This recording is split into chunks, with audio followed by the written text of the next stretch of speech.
Human beings have always used narratives to help us make sense of a complex and uncertain world.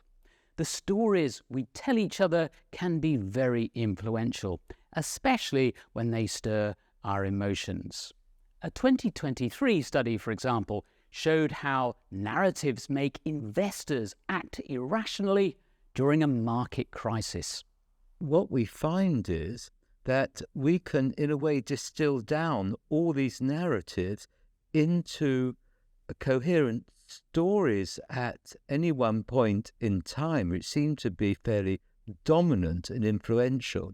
But the key thing about this is that they generate emotion. So it's our emotional responses to these triggers that then direct the way in which we make our investment decisions. It's not just stories we find scary that adversely affect our investment decisions. A powerful narrative in the late 1990s, for example, was the exciting potential for so-called dot-com stocks to profit from the internet boom.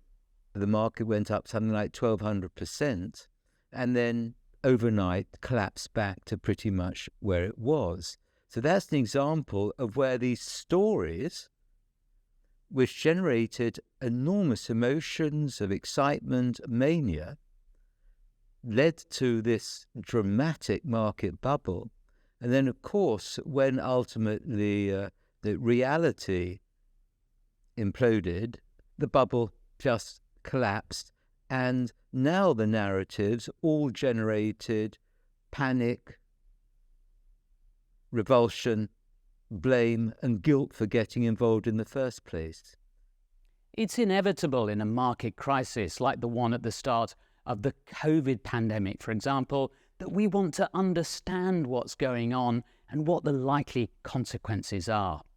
The problem is that the prevailing narratives at times such as these are often based on little more than speculation.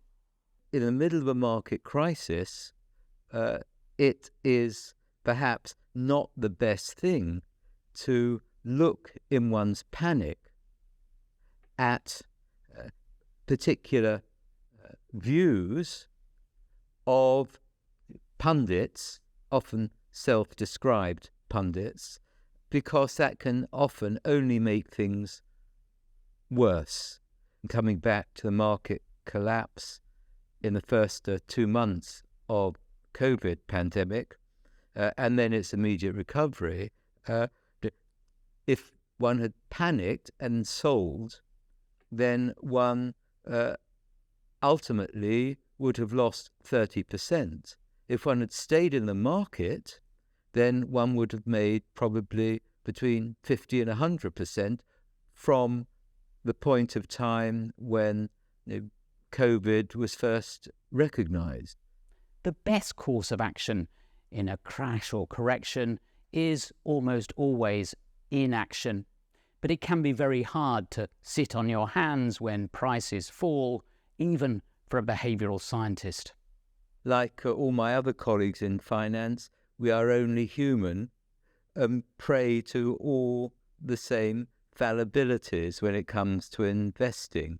I think what behavioral finance teaches you is that you're not going to be able to do any better than anyone else, and it's best just to invest and forget. Remember, acting in haste in volatile markets is a very bad idea.